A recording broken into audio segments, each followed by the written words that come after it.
Iran की तरफ से अमरीकी फौज पर हमला।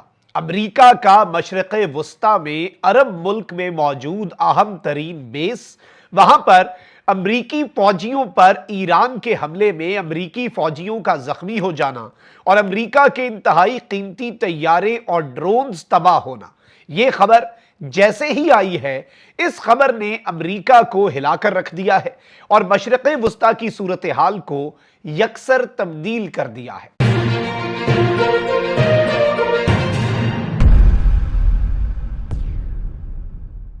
बिस्मिल्लाहिर्रहमानिर्रहीम, अस्सलाम वालेकुम। मैं हूं मखदूम शहाबुद्दीन। 30 मई 2026 हफ्ते का दिन।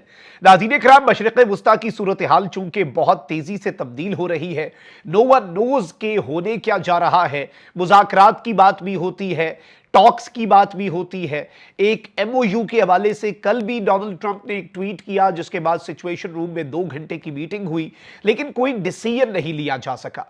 इसी सब के दौरान रोजाना की बुनियाद पे कभी बंदर अब्बास शहर में, कभी ईरान की आईआरजीसी की कश्तियों पर, तो कल जो ईरान का कुशम आइलैंड है उसके करीब कुछ ड्रोन्स जो हैं वो ईरान ने मार गिराने का ऐलान किया।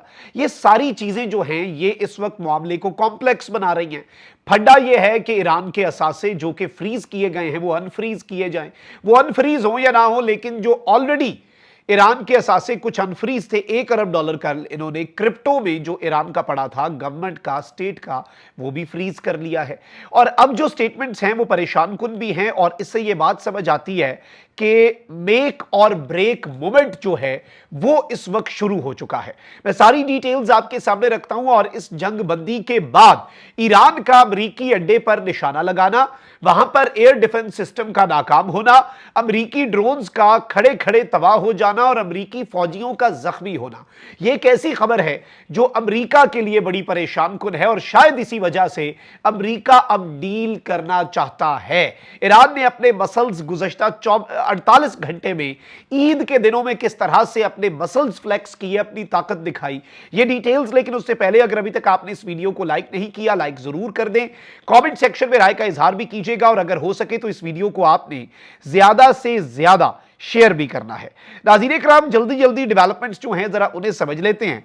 अमरीकी वजीर जंग पीट हेग्सेथ ने कहा है कि ईरान जौहरी हथियार हासिल नहीं कर सकता, जरूरत पड़ी तो ईरान के खिलाफ फौजी ऑपरेशन दोबारा शुरू किया जा सकता है। अमरीकी वजीर जंग पीट हेग्सेथ ने सिंगापुर में खिताब करते हुए कहा कि ईरान से दोबारा जंग छिड़ने की सूरत में अमरीकी फौज पूरी तरह तैयार है, अमरीकी असला जखायर वाफिर हैं, किसी भी कार्रवाई के लिए हम मुकम्मल तौर पर तैयार हैं। उन्होंने कहा कि ईरान के साथ कोई भी मुआहिदा एक अच्छा मुआहिदा होगा। अमरीकी वजीर जंग ने मजीद कहा कि आलमी सलामती के लिए अमरीका अपनी जिम्मेदारियां अदा करता रहेगा। अमरीका अब अमीर मुमालिक के दिफाई अखराजात का बोझ नहीं उठाएगा। उन्होंने कहा कि चीन समेत कोई मुल्क खत्ते पर बालादस्ती कायम नहीं कर सकता। बैरुल काहिल में किसी भी बालादस्ती से ताकत का तवाजुन बिगड़ जाएगा। अमरीकी वजीर जंग ने कहा कि चीन को खत्ते में अमरीका की पोजीशन का एहतराम करना होगा। याद रखिएगा कि इस रीजन में अमरीका को अगर आज टफ टाइम मिल रहा है तो उसमें चाइना का एक बड़ा इंपॉर्टेंट रोल है और अमरीका को अभी भी यही लगता है कि चाइना ही दर हकीकत ईरान के पीछे है। ईरान पहले अटैक करता था अमरीका के अड्डों पर या इसराइल पर, वो जाकर लगते ही नहीं थे, एयर डिफेंस तबाह कर देता था और ईरान के पास अपना एयर डिफेंस नहीं था। लेकिन अब टेबल्स टर्न हुए हैं। जंग के दौरान ही ऐसा कुछ हुआ कि ईरान के मिसाइल जाकर सऊदी अरब के अंदर मौजूद अमेरिका का बेस जो है उस पर अमेरिका के एक तैयारे को दो लख्त कर सकते हैं, अमेरिका के अड्डों में तबाही मचा सकते हैं। न्यूयॉर्क टाइम्स कहता है कि अमेरिका के फौजी अपने अड्डे छोड़ के होटलों में रह रहे हैं, वर्क फ्रॉम होम चल रहा है, वर्क फ्रॉम होटल चल रहा है जी फौज का जंग के दिनों में। मतलब हैरत वाली बात है। तो यह भी ईरान ने किया। और दूसरी तरफ अब ईरान की सरजमीन पर अमेरिका का कोई तैयारा या ड्रोन आए तो ईरान का एयर डिफेंस भी आ जाता है मैदान में। तो ये सारी चीजें बड़ी इंपॉर्टेंट और अलार्मिंग भी होंगी अमेरिका के लिए। अब ईरानी सुप्रीम लीडर के मुशीर मोहसिन रजाई ने भी एक स्टेटमेंट दी है कि अमेरिकी सदर ट्रंप तीसरी बार सिफारतकारी को धोखा दे रहे हैं, डिप्लोमेसी के दौरान बैक स्टैब कर रहे हैं और हम पर हमले की तैयारी और ये जो हल्की आंच पे काम चल रहा है। सोशल मीडिया पर बयान में मोहसिन रजाई ने कहा कि अबनाए अबनाए हुर्मुज़ की बदस्तूर बहरी नाकाबंदी और मुज़ाकरात में जरूरत से ज्यादा मुतालिबात ने एक बार फिर साबित कर दिया कि अमरीका मुज़ाकरात के लिए संजीदा नहीं, वो दीगर मकासद का हुसूल चाहता है। अमरीका मुज़ाकरात के अलावा बाकी काम तो चाहता है, लेकिन अमरीका मुज़ाकरात जो हैं वो नहीं करना चाहता। मुज़ाकरात के अलावा यूनाइटेड स्टेट्स ये चाहता है कि वो हर दूसरा काम जो है वो कर ले। अच्छा, वहीं दूसरी तरफ नाज़रीन इकराम, यूएस की नेवी की जो सेंट्रल कमांड है, सेंटकॉम जो है, उसने एक बहुत बड़ा क्लेम किया है और उसने मरीन्स को वार्निंग दी है कि भाई सेंटकॉम एक मिलिट्री ऑपरेशन कर सकता है अबनाए हुर्मुज़ में, और ओमान का जो पेनिनसुला है उसके करीब भी कुछ ऑपरेशंस हो सकते हैं। और ये जो नोटिस जारी किया गया है सेंटकॉम की तरफ से, इसमें दो मैसेजेस हैं जो उन्होंने हाईलाइट किए हैं। एक तो ये कि जो वेसल्स हैं वो अमेरिका के साथ कोऑर्डिनेशन में यहां से गुजरे बहरी जहाज जो हैं। दूसरा ये कि कोई भी वेसल अगर हमें यहां पर बारूदी सुरंगें, माइंस बिछाती हुई नजर आई तो उसे हम टारगेट कर देंगे। और फिर इस सब के अंदर अहम तरीन चीज ये है कि अमेरिका अब ये कह रहा है कि आप हमसे भी जो एक इजाजत है या हमसे भी गो अहेड और ग्रीन सिग्नल लेकर ही जाएं, सिर्फ ईरान की बात ना मानिएगा, क्योंकि यहां पर हम भी कुछ ना कुछ जरूर कर सकते हैं। अब it is itself a very big statement, ये एक बहुत बड़ी डेवलपमेंट है। अब आते हैं असल खबर के ऊपर नाज़रीन कराम। ईरान के ऊपर अमेरिका ने हमला किया पिछले दिनों बंदर अब्बास पर। ईरान ने कहा हम जवाब देंगे, लेकिन ईरान ने जवाब नहीं दिया। उसके बाद अमेरिका ने दूसरी दफा हमला किया, कहा कि हमने 5 ईरान के ड्रोन तबाह किए और छठा ड्रोन जिस जगह से लॉन्च हो रहा था बंदर अब्बास, हमने वहां पर हमला कर दिया। और यह डिफेंसिव नेचर का हमारा इकदाम है, ये हमने हिफाजती इकदाम किया है, इसमें हमने दिफा किया और हम तो सीज फायर बरकरार रखने के लिए ये काम कर रहे हैं, ये अमेरिका ने कहा।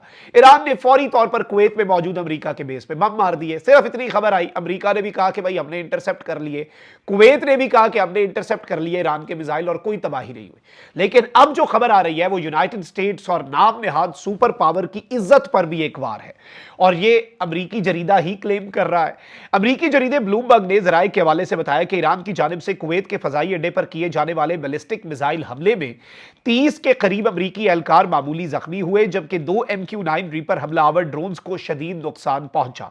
ब्लूमबर्ग की रिपोर्ट के मुताबिक कहा गया है कि कुवैत के फजाई दिफाई निजाम ने फतह 110 मिसाइल को फजा में ही तबाह कर दिया। अलबत्ता यहां पर जो अमेरिका का बेस है वहां पर तबाही जरूर मची, और अल सालिम एयर बेस जो है कुवैत का, जो कि अमेरिका के कंट्रोल में था, वहां पर जो टेक्निकल स्टाफ है वो भी अमेरिकन थे और अमेरिका के एक्टिव फौजी जो हैं वो भी, और तकरीबन 30 के करीब लोग जो हैं वो जख्मी भी हुए। और अमेरिका के ड्रोन्स जो वहां पर थे, ये MQ-9 ड्रोन इंतहाई सोफिस्टिकेटेड छोटा मोटा ड्रोन नहीं है, ये $30 मिलियन का एक ड्रोन है जी। तो अब ब्लूमबर्ग ने ये क्लेम किया है कि कुवैत के फजाई दिफाई निजाम ने तो फतह 110 को इंटरसेप्ट करने की कोशिश की, लेकिन सबसे अहम तरीन चीज यह है कि अमेरिका के 2 MQ-9 ड्रोन्स जो हैं वो हिट हुए, और एक जो है वो डिस्ट्रॉय हो गया, एक सीरियसली डैमेज हुआ है। और सबसे अहम तरीन चीज ये है कि जो ईरान के लोग जख्मी, अमेरिका के लोग जख्मी हो रहे हैं, उस पर पेंटागन की खामोशी, कैजुअल्टीज पर और जख्मियों की तादाद पर अमेरिकी महकमा दिफा पेंटागन की खामोशी पर अमेरिकी मीडिया सवाल उठा रहा है कि अमेरिकी फौजी निशाना बन रहे हैं उनकी सेफ्टी और वेलबींग। और आप ये देखें कि ईरान ने अगर एक हल्के से ट्रेलर में भी जाकर हिट कर दिया, अमेरिकी फौजी जख्मी हुए, अमेरिका के ड्रोन तबाह हुए, तो एक फुल स्केल वॉर छिड़ती है, तो अमेरिका के बेसिस को या अमेरिकी फौजियों को भी नुकसान पहुंचेगा। तो यही एक ईरान ने अपने मसल्स फ्लेक्स कर दिए हैं, और अब ब्लूमबर्ग ने जो क्लेम किया है ये यूनाइटेड स्टेट्स ऑफ अमेरिका के लिए एक बहुत बड़ा दर्द सर है। अपना बहुत ख्याल रखें। अल्लाह ने पाकिस्तान जिंदाबाद।